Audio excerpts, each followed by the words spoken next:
E olha, a gente vai conhecer agora a história do seu Antônio Fiel Cruz, que escreveu, né, este livro aqui que está nas minhas mãos.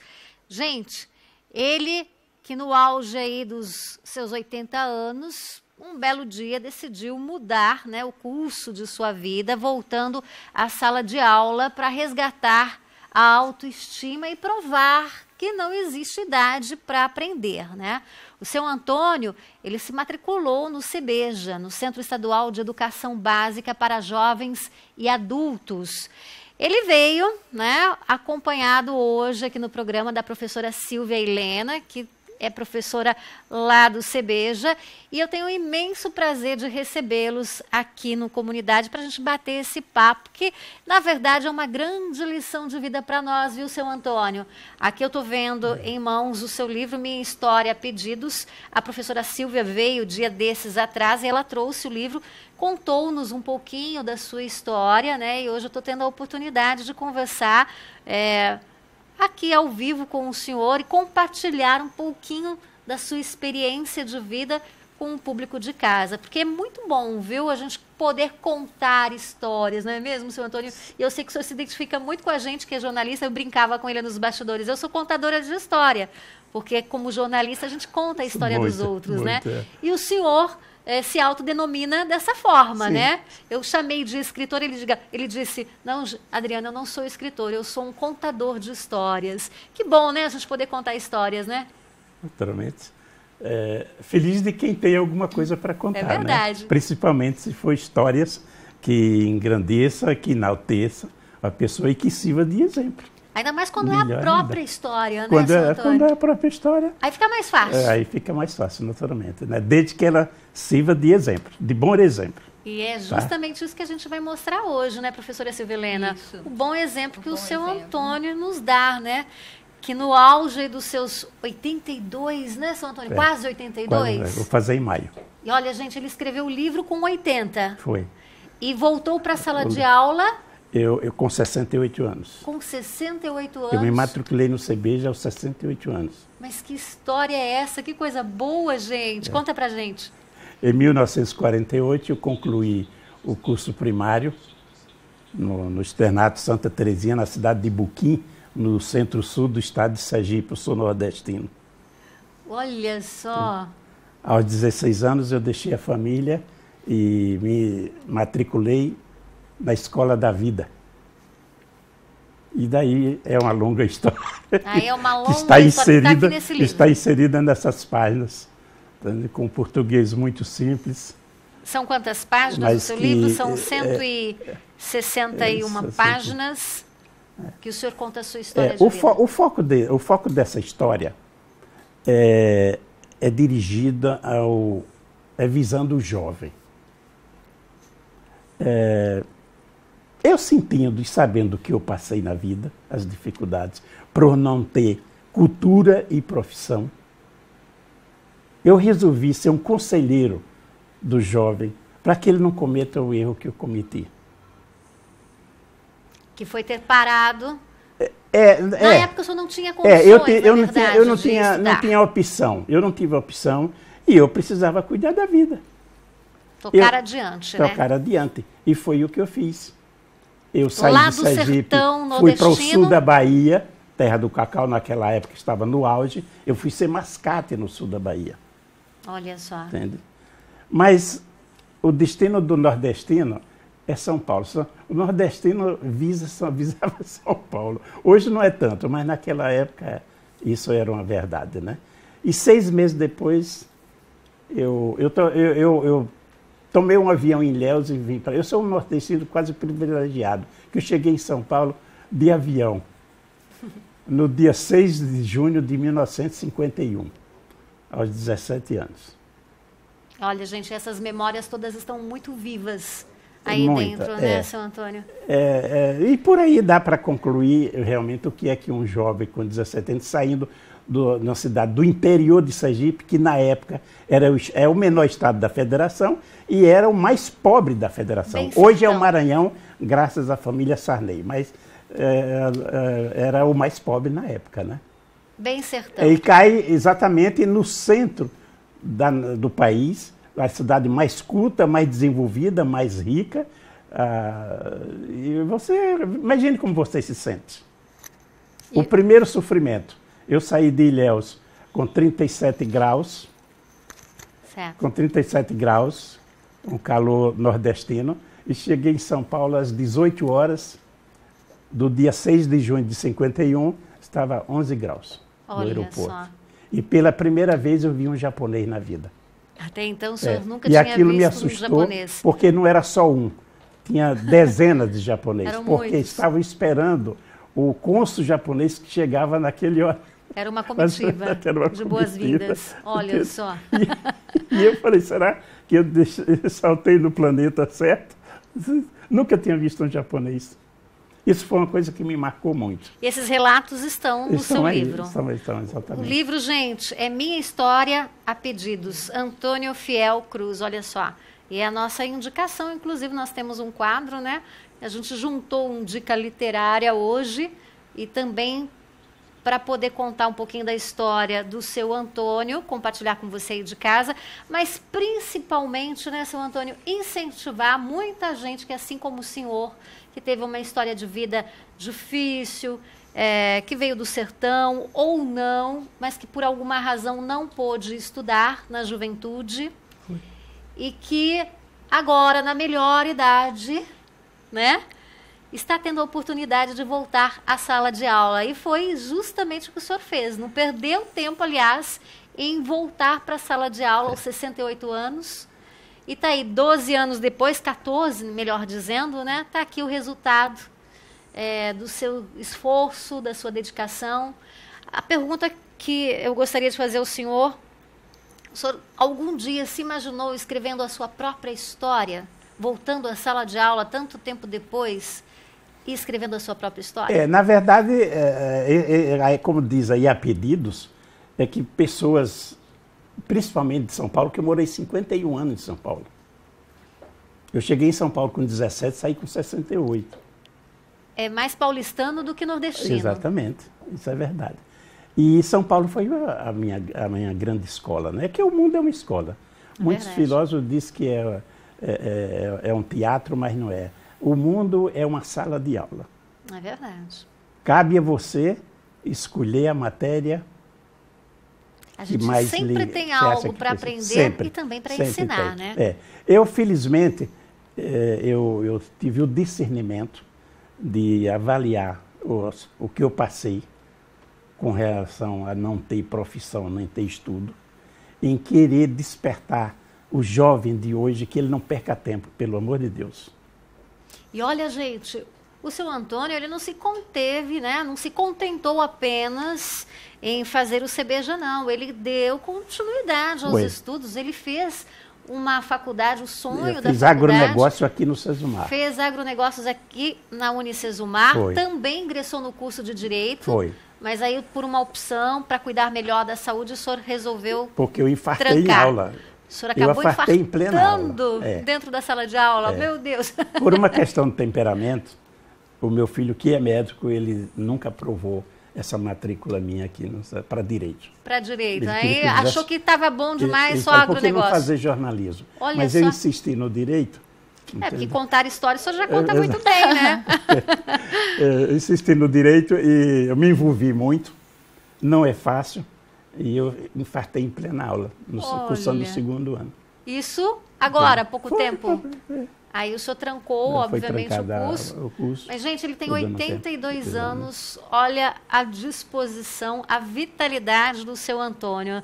É um belo exemplo, né, professora? É um super exemplo, né? É um exemplo que começou conosco, né, no CBJ, quando o seu Antônio tomou essa sábia decisão de voltar a estudar.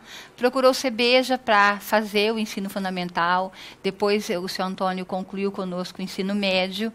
Então, esse exemplo, ele fica fica aqui, fica de exemplo para tantos jovens, tantas pessoas que por motivos não concluíram seus estudos e que agora podem sim, né, seu Antônio, Sim. voltar a estudar, podem retomar de onde parou, tanto do ensino fundamental quanto do ensino médio, fazer a matrícula conosco e, quem sabe, também construir a sua própria história, fazer uma história diferente na sua vida. A educação, ela tem esse poder de transformar a vida das pessoas, de inserir as pessoas numa cidadania, de fazer com que essas pessoas se sintam melhor enquanto cidadão, né, seu Antônio? O conhecimento muda o Isso, mundo. muda o mundo para melhor, né? Assim que a gente fica aqui de novo o espera. desafio, né, para que essas pessoas voltem a estudar.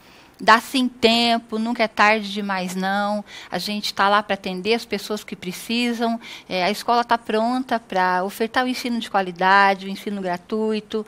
A escola também conta com atividades diferenciadas em relação à cultura, à arte, teatro. Essas coisas fazem bem, né, seu Antônio, para a gente também. Muito, eu devo muito ao CEBEJA. O senhor concluiu a educação básica em quanto tempo, seu Antônio, o CEBEJA? Na verdade, foram 6 anos, né? Isso. 6 anos. 6 anos para poder fazer o fazer fundamental. Fundamental. Que o bacana. senhor Antônio Mas retornou no ensino fundamental. Eu devo muito ao CEBEJA e por isso eu tenho o discernimento de tentar convencer o jovem. Volte, mesmo pessoas de idade. Claro, volte, o senhor é um belíssimo exemplo de que não tem limite de idade, né? Tem um cardiologista em Maringá Isso. que passou pelo CEBEJA. Olha, Ele se formou gente, conosco. Um cardiologista. Que belo exemplo. Um médico que passou pelo Passou pelo CEBEJA, tá CEBEJA. vendo? Já tivemos juntos fazendo palestra lá no CEBEJA. Esse é o segredo da vida, né? Basta você ter determinação, Sim, foco, você pode. meta, você objetivo e ir atrás. Né, seu Antônio? A gente pode. Você pode. E olha, você de casa também pode, né? Você que de repente está aí parado já há algum tempo, que sonha, né, em cursar uma faculdade, mas que também não concluiu o ensino básico, fundamental. Enfim, está aqui um belo exemplo, seu Antônio, professora Silvia Helena do CEBEJA. O CEBEJA está com as matrículas abertas. Né? Vai até quando, professora? Estamos abertos agora, retornamos do dia 4 de fevereiro, estamos abertos a qualquer momento, agora das 7h40 da manhã às 23 horas da noite. Então, você que deseja voltar a estudar, pode nos procurar nesse tempo que a secretaria vai estar lá aberta para atender. E tem algo bastante interessante que o CEBEJA também oferece aí, uma carga mais flexível para quem quer estudar, mas trabalha o dia inteiro. Nós temos o atendimento individual, que é para aquela pessoa que tem problemas em relação ao trabalho, a disponibilidade dela estar na escola, dos horários que ela pode estar. E também temos os momentos coletivos, em que esse aluno ele frequenta com um grupo de alunos numa turma, com um cronograma pré-definido. Aí são todos os dias. Então, o CEBEJA ele tem um horário flexível. Ele tem um horário flexível para se ajustar de acordo com a disponibilidade que essa pessoa que está tentando voltar a estudar, ela está procurando. Então, é importante voltar lá para a escola, para fazer a matrícula e para poder conhecer as formas de atendimento, aquela que se encaixa melhor nas possibilidades que essa pessoa tem com relação à vida que ela leva, ao trabalho que ela já tem, ou à oferta de trabalho, voltar a se inserir no mercado de trabalho novamente. O senhor, seu Antônio, quando voltou para a sala de aula, já estava, com 68 anos, suponho, já estava aposentado, né? Mais tranquilo. Eu sofri um infarto traumático em São Paulo. Foi isso. Eu já não trabalho há 15 anos. Há 15 anos. O médico me transformou em improdutivo, né? Isso para mim não é nada bom. Aí o senhor decidiu, para não ficar absolutamente parado, com o tempo ocioso, vou voltar para a sala de aula. Vou fazer... Foi a opção mais correta e mais acertada, a mais acertada na minha vida. E o CEBEJA tem uma vantagem. Além de ter essa flexibilidade que oferece o horário flexível ao candidato, ao aluno, não cobra nada. Aquilo é ligado. Você recebe a apostila e não paga nada por ela. É um ensino gratuito, é gratuito. Verdade. É fantástico isso. E de qualidade, né, senhor Antônio? E além de... Assim, na página 172... está a história da professora Silvia. Eu tenho uma história. Ela produziu uma história. Ela tomou uma atitude em sala de aula, estava presente, que eu fiz questão de pôr no pai. Está relatado aqui, essa experiência. Aí, com relação ao aluno. Porque, rapidamente, eu posso dizer o que significa. Um aluno, simplesmente, ele não estava realmente correspondendo e ela já tinha recusado uma prova dele, dizendo que ele não estava ainda apto, né? Na segunda vez, ele naturalmente ficou aborrecido, jogou a apostila na mesa e falou, não volto mais aqui. E deu as costas e saiu rápido. Ela levantou-se, deu um murro na mesa e falou, eu não posso perder esse aluno. Aquilo, para mim, foi o ato mais sublime, mais nobre que um ser humano pode praticar com relação a outro. Ela não era seu parente e podia dizer o seguinte, ela é funcionária do Estado. Ela podia dizer, vai lá, é um estrupício a menos para mim. Foi um desacato, ela falou, né? Eu não posso perder esse aluno. Público, e aí você não reverteu essa situação. Na realidade, ele tinha uma história de vida. Uma história de vida que precisava ser resgatada, que precisava ficar, que ele precisava estar na escola para que a gente conseguisse mudar muita coisa nele, né, seu Antônio? Foi. O seu Antônio também se envolveu nessa história, ele se interessou por essa história. Prometi a ela, fui à casa dela. É uma história trágica, né? Ele realmente, a cabeça dele devia estar todo vapor. Eram 2 irmãos. A esposa matou o marido. Olha. Mas ela tinha tanta razão que ela só ficou 6 horas na delegacia. Nunca mais ela precisou pagar pelo crime que cometeu, porque ela estava coberta de razão. Simplesmente o cidadão não valia nada. Ele fez 2 filhos, entregou para ela cuidar e ele só azucrinava com a vida dela. Eu estive na casa dela num domingo, a casa estava fechada e a vizinha contou. Ela estava no campo de futebol vendendo as coisinhas dela. Trabalha durante a semana e no domingo estava no campo de futebol, vendendo as coisinhas dela. A vizinha que me contou. É uma sofredora. Então o menino viu aquilo, criou-se com aquilo, ele estava rebelde. Quanto à mocinha, ela disse que trabalhava já. Mas é uma história triste. De vida mas eu quero me ater, cada um com a sua história, como né? exemplo, a professora Silvia. Eu não posso perder esse aluno. Gente do céu, aquilo, eu não posso esquecer nunca. Isso me emociona. O valor humano dessa criatura. Eu não posso perder esse aluno. E aí a professora conseguiu reverter? Foi. Depois ela Esse voltou aluno lá com a mãe, não foi? Voltou para a sala de aula, professora? Ele voltou um tempo, sim. Por isso que eu digo assim, cada um tem a sua história. As pessoas deixam de estudar por várias situações, cada um com a sua história, mas assim, dá para a gente resgatar quantos dramas, dá para a gente resgatar a história, dá para a gente reverter a história, escrever uma nova história, fazer parte de uma história diferenciada, e a educação, ela pode fazer isso para essa pessoa, ela pode fazer com que essa pessoa construa uma nova história, faça uma história diferente para a vida dela. Dá para fazer isso, sim. A gente acredita na educação. Nós professores do CEBEJA, o CEBEJA ele tem vários professores que se envolvem com a história dos alunos, se envolvem com essas histórias todas, né, seu Antônio? O senhor Antônio teve a oportunidade de conhecer outros professores que fazem essa história. Imagina, olha, o telefone está na tela neste momento do CEBEJA para você que está acompanhando a comunidade. Nós estamos falando aí do belo exemplo do seu Antônio Fiel Cruz, né, que escreveu este livro que está aqui aos 80 anos de idade. Ele tem hoje 82 e aos 68 anos ele voltou à sala de aula por meio aí do CEBEJA, né, fez aí uma faculdade, estudou agronegócios aqui na Unicesumar e ingressou no curso de Direito e por conta de, infelizmente, ele teve aí que parar os estudos, trancar a faculdade, porque o coração aí, né? Não me acompanhou. Não acompanhou o ritmo, estou no terceiro infarto. Estou no terceiro infarto. Olha só, aí o seu Antônio está segurando um pouco a onda dele, mas é um belíssimo exemplo para todos nós, viu, professora Silvelena? Com certeza. Super obrigada, gente. Obrigada, seu Antônio. Que prazer poder compartilhar da sua história hoje na comunidade, viu? Muito obrigada. O senhor também, viu? Obrigada, professora Silvelena. Nós que agradecemos. O CEBEJA agradece mais uma vez, Adriana. E lembrando, CBEJA, educação de qualidade, educação gratuita, né, que você aí pode ter acesso aí a qualquer momento, né? É só você ligar, é só você procurar e correr atrás dos seus sonhos.